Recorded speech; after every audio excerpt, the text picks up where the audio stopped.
Ravi de vous retrouver sur KV Média, mesdames et messieurs. Bienvenue dans cette édition d'information. Tout de suite, le sommaire. La synergie mise en place par l'URTELGUI en période électorale a franchi les frontières guinéennes. À Conakry, une rencontre d'échange a réuni l'URTELGUI, la HAC et des régulateurs africains de la communication autour de cette expérience saluée pour sa contribution à une information responsable. Les citoyens guinéens font face à une baisse du débit d'Internet ces derniers jours, une situation qui perturbe le quotidien de nombreux usagers. Interrogés, certains citoyens se sont exprimés sur le sujet. C'est tout pour le sommaire.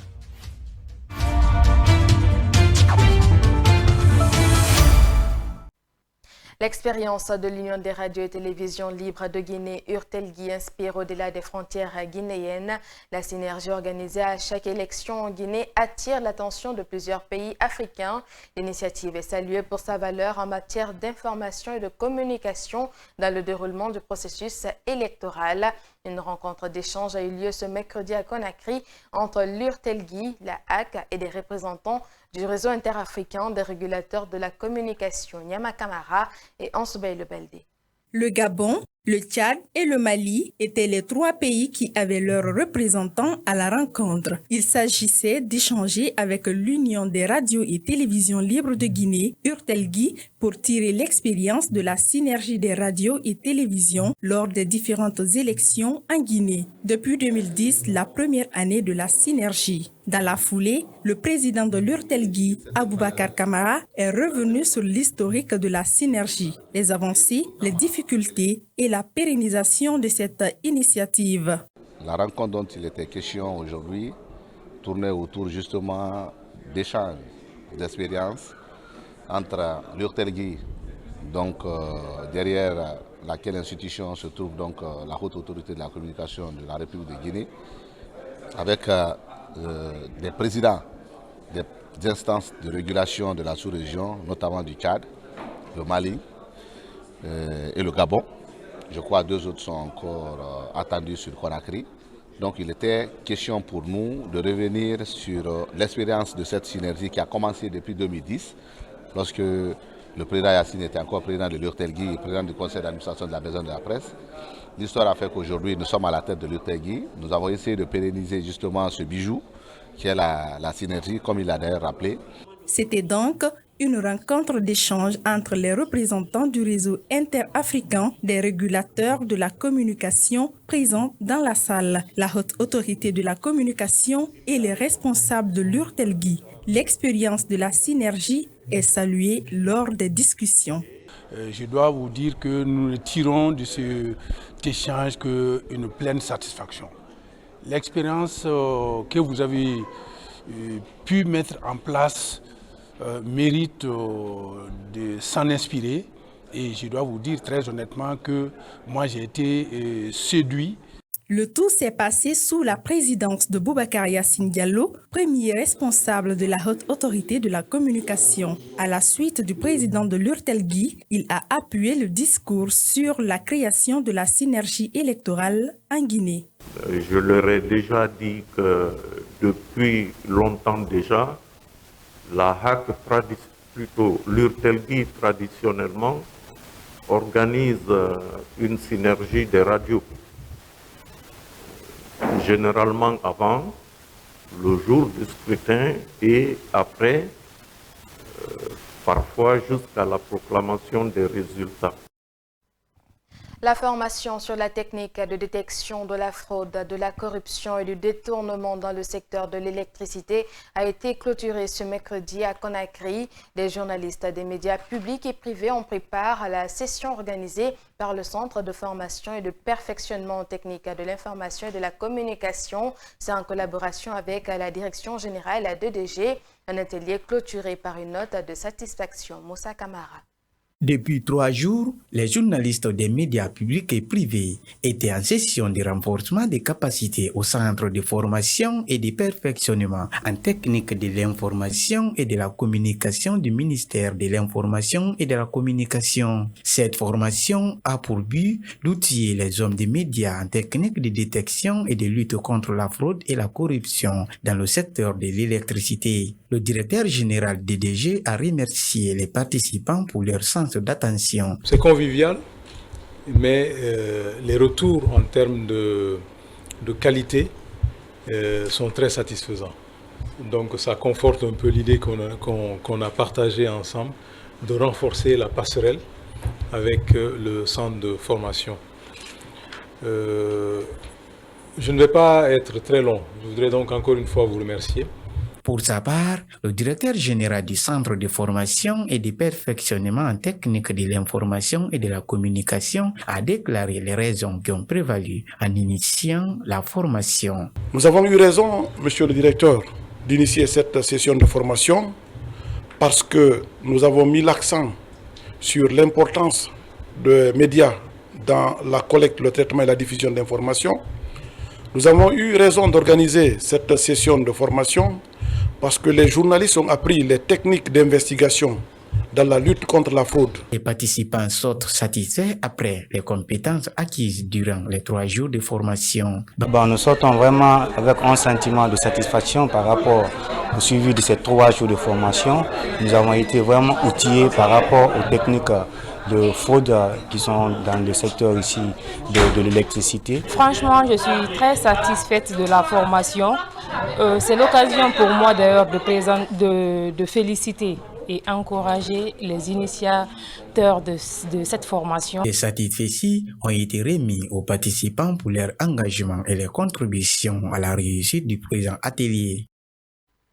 À présent, ce communiqué de la Direction générale des élections numéro 011/MATD/DGE/2025, la Direction générale des élections porte à la connaissance de l'ensemble des électeurs et citoyens guinéens que conformément aux dispositions du Code électoral, notamment en son article 90, seuls les électeurs régulièrement inscrits sur la liste électorale et munis de leur carte d'électeur sont autorisés à prendre part au scrutin, et ce, exclusivement dans le bureau de vote auquel ils sont rattachés. À cet égard, il est rappelé avec insistance que tout autre document, quelle qu'en soit la nature, ne serait conféré à un citoyen le droit de voter en République de Guinée. La carte d'électeur demeure ainsi l'unique pièce admise pour l'exercice du droit de vote lors des consultations électorales. La Direction générale des élections, en sa qualité d'institution garante de la bonne application du Code électoral et des tests connexes, invite l'ensemble des citoyens, acteurs politiques, leaders d'opinion et usagers de médias à faire preuve de responsabilité et de civisme et à s'abstenir de toute communication ou initiative contraire aux procédures de vote prévues par la loi. La DGE demeure attachée à la promotion d'un climat électoral apaisé, inclusif et respectueux des règles démocratiques et réaffirme sa disponibilité à fournir toute information utile en vue d'un processus électoral transparent, crédible et accepté de tous. Signé la directrice générale, Mme Kamara Dienabou Touré. Cet autre titre de cette édition, les citoyens guinéens sont confrontés à un faible niveau de connexion Internet ces derniers jours. Une situation qui freine l'élan de plusieurs consommateurs dans leur quotidien. Dans les rues de Conakry, nos reporters Amanatou Diallo et Kadija Kaba ont promené leur micro pour recueillir les avis des uns et des autres. Suivez. Omar Bayou affirme avoir perdu plusieurs francs guinéens dus à la faible connexion d'Internet. Il interpelle les autorités afin qu'une solution rapide soit envisagée. J'ai beaucoup de connexions dans mon téléphone là, qui coûtent près de 50 000. Maintenant, il n'y a pas l'importance de renouveler ça. Tout là, c'est parti comme ça. Là. J'ai perdu ça. Les perturbations des réseaux là, il n'y a aucune importance avec ça. Là. Je demande l'État de vérifier qu'est-ce qui ne va pas. Si c'est eux, non qu'à nous aider. Actuellement, là, partout au monde, on ne peut pas vivre sans connexion là. Certains citoyens perçoivent ces limitations comme une mesure préventive dans un climat électoral sensible. C'est le cas d'Angéline Conté, convaincue que ces restrictions visent à freiner la propagation de contenus mensongers sur les réseaux sociaux. C'est une bonne idée le fait de perturber la connexion jusqu'après les élections présidentielles. Ce que moi je vais dire aux gens qui travaillent coûte que coûte avec l'Internet et la connexion, je dirais bien à ces gens de se patienter un peu jusqu'après les élections et puis pourront bien continuer à travailler après cela. Mamadou Mokhtar Bari s'est vu dans l'obligation de faire recours à une alternative pour maintenir ses échanges et rester en contact avec ses proches établis à l'étranger. Je me connecte actuellement avec l'application VPN. C'est pas du tout normal. Parce que nous, on travaille avec la connexion. Ça fait un moment et puis encore, je n'ai pas parlé avec mes frères qui sont de l'autre côté. La situation alimente le débat depuis ces derniers jours en Guinée. Chacun y va de son analyse pour commenter la situation.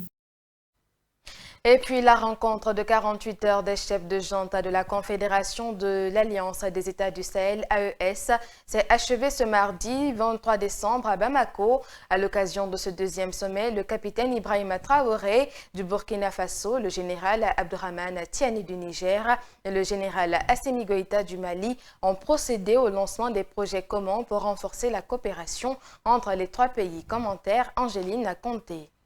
La rencontre s'est déroulée au pas de charge. Le dernier a foulé le sol malien. Le général Ibrahima Traoré du Burkina Faso a rapidement rejoint les deux autres dirigeants de l'AES. Ensemble, ils ont inauguré le siège de la future télévision AES. Le recrutement d'une partie du personnel est fait. On devrait bientôt capter les émissions de cette chaîne, notamment via un bouquet français. Lorsqu'elle commencera à émettre, cette télévision diffusera les discours officiels de l'Alliance, qui harmonise désormais ses positions sur les sujets internationaux. Les trois chefs d'État ont également procédé au lancement d'une banque d'investissement et de développement de l'AES, qui sera en principe opérationnelle l'an prochain. La lutte contre le terrorisme demeure la priorité au sein de l'espace AES. Le président sortant de la Confédération, le général Assimi Goïta, a symboliquement installé en marge du sommet le commandement unifié des forces de l'Alliance. Lorsqu'il sera opérationnel, son rôle sera d'assurer la défense des populations contre l'insécurité et les djihadistes. Le nouveau président en exercice de l'organisation est le capitaine Ibrahima Traoré du Burkina. Clou de la cérémonie, le capitaine Ibrahima Traoré a promis que l'AES va évoluer et a conclu « La patrie ou la mort nous vaincront ». Ouvrons le volet campagne de cette édition ce mardi 23 décembre 2025 à Makale Camara, présidente du Front pour l'Alliance nationale et seule femme candidate à l'élection présidentielle, a mis fin à sa campagne électorale à Conakry devant une foule nombreuse et enthousiaste, militants, artistes et citoyens venus de plusieurs quartiers de la capitale et de l'intérieur du pays ont affiché leur soutien en leadership féminin pour la Guinée. Reportage Germaine Amansaré. Ce mardi, une marée humaine a envahi l'enceinte sportive choisie pour la clôture de campagne du FAN. Drapés aux couleurs du parti, militants et sympathisants sont venus massivement soutenir leur candidate. Accueillis sous les ovations, Makale Camara a communié avec une foule acquise à sa cause. Pour les responsables du parti, cette mobilisation traduit l'adhésion des militants au projet de société porté par la candidate à quelques jours du scrutin présidentiel. Mouna Moura Mengen Walsamane, Kada Makale Camara, n'a pas fait la ville à moi à disposition, encore bon pire à la fait. Zobot, Awana Marandi Baomato, changement femme Kabu Fama, Anoma Kabu Noma, Guinée Noma Kabu Noma. Wongina famato, wongina famato, wongina famato, wonato manana gambira, lagina kebiri ngatore damane. Parce que wongina na ntoriki, wonna swandiki, adangi kame caméra. Dans son discours, la présidente du FAN a remercié la population pour la mobilisation observée. Elle est revenue sur sa tournée nationale, affirmant avoir parcouru toutes les régions naturelles du pays. Makale Camara a également lancé un appel à l'unité nationale et à la participation de tous au développement de la Guinée. Mesdames et messieurs, chers compatriotes, je suis à la fin de ma campagne, mais j'ai vu l'intérieur du pays. J'ai aimé nos compatriotes, j'ai échangé avec eux, j'ai compris leurs problèmes et les solutions se trouvent dans mon projet de société. Les femmes sont une part importante de notre pays. Cette dynamique, ce dividende démographique, je le répète à l'envi, notre économie en a largement besoin. Comment voulez-vous que plus de la moitié de la population soit laissée pour compte et qu'elle ne soit pas valorisée, aidée, poussée, coachée, mentorée pour donner tout leur plein essor à notre économie? Il faut que nous comprenions aujourd'hui, maintenant et demain, que les femmes sont la grande part de notre économie. Par ce discours mobilisateur, Makale Camara a bouclé sa campagne avec la conviction que la Guinée est prête à tourner une nouvelle page de son histoire, une gouvernance inclusive où les femmes occupent une place centrale. Telle est la vision qu'elle propose aux électeurs. Le 28 décembre prochain, les Guinéens sont appelés aux urnes pour choisir leur futur président.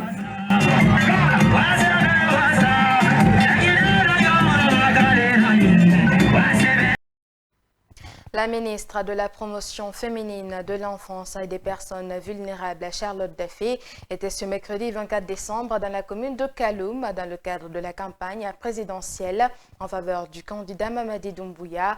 Les responsables communaux ont été associés pour une opération porte-à-porte afin d'expliquer à la population comment voter pour le candidat Mamadi Doumbouya. Mohamed Lamine Daffé. Plusieurs quartiers de Kaloum ont reçu la délégation dirigée par la ministre de la Promotion féminine de l'enfance et des personnes vulnérables. Le porte-à-porte de la campagne présidentielle pour le candidat Mamadi Doumbouya a été le point fort de la visite de Charlotte Daffé. Alors, le motif de mon déplacement, de cette sensibilisation, parce que premièrement, je suis natif de Kaloum, et donc avec mes grands frères, mes amis de Kaloum, nous avons décidé de faire une opération de rabattage. Parce qu'on a fait beaucoup de mobilisation.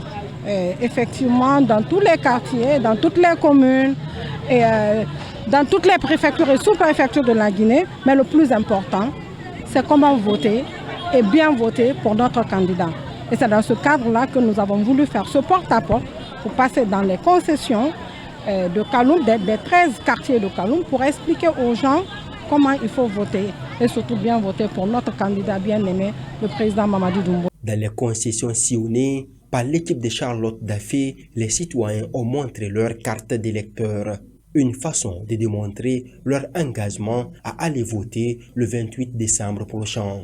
La satisfaction est donc démise chez la ministre Charlotte Daffé. Et ce qu'il faut retenir de cette visite, c'est que nous sommes vraiment satisfaits du nombre de personnes qui ont effectivement leur carte d'électeur. Parce que c'est le plus important. Voter, oui, mais avec quoi voter? Donc les gens, dans la plupart, à 90% partout où nous sommes passés, les gens ont leur carte d'électeur et il y en a qui savent, 60-80% savent comment voter.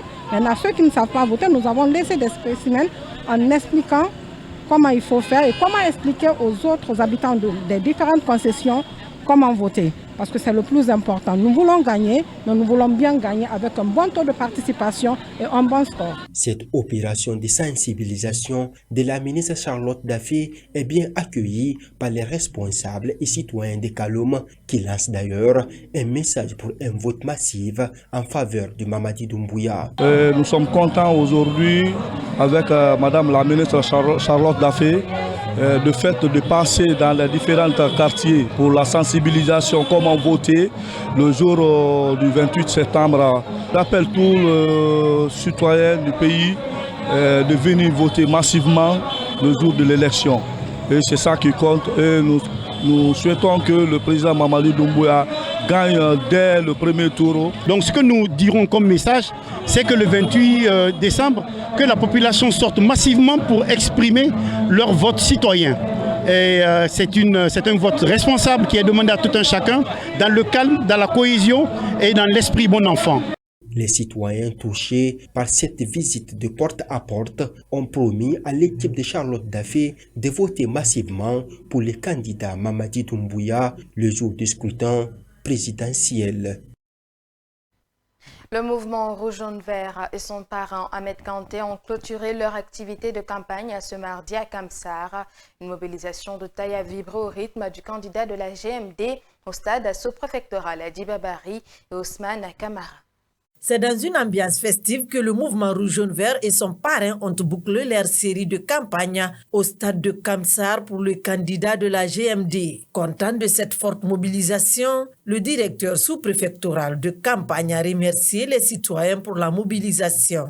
Et j'ose le dire, monsieur le coordinateur national, vous avez mis en place une équipe efficace à Kamsar. Et l'équipe est à l'écoute des autorités. C'est pourquoi aujourd'hui, tout ce qu'ils font à Kamsar est salué par tout le monde. Et de passage, je leur dis merci et merci. Monsieur le coordinateur national, puisque c'est le candidat Mamadi Doumbouya qui nous réunit ici ce soir, j'avoue que l'homme a déjà fait sa campagne. Partout où tu passes, il y a 3 axes où on reconnaît facilement notre candidat. D'abord, c'est par son bilan, son leadership, et puis sa vision pour cette Guinée.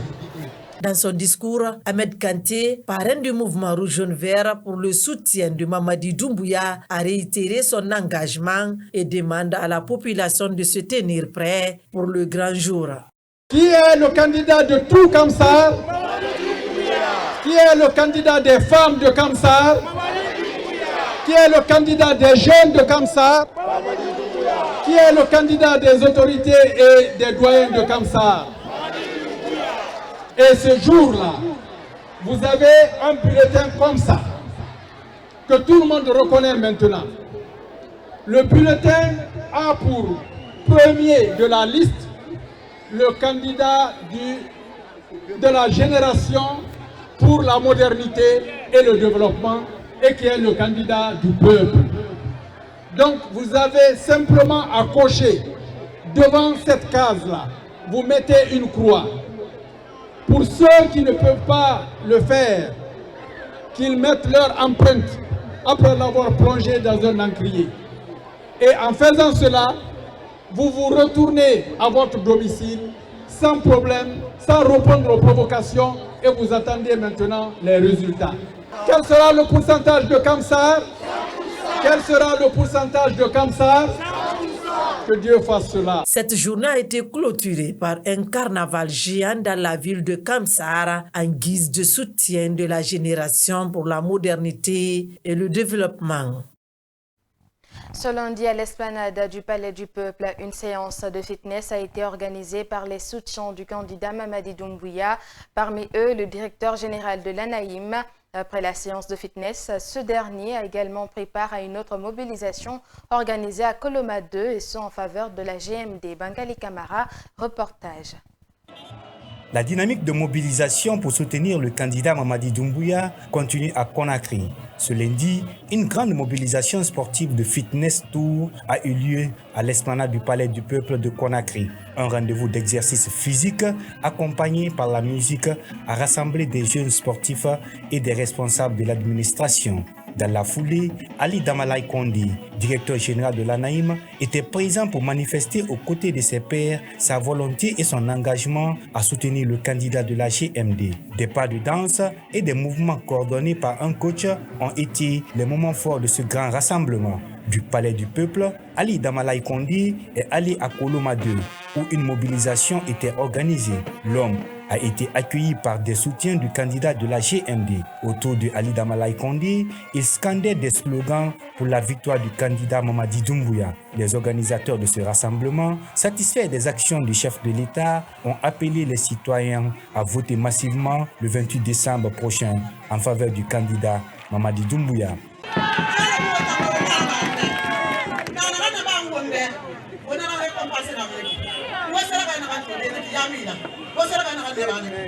Dina fala kampana lise bana won samba won sala ba won makate de ko won makampai kada gi khairi ni wona kada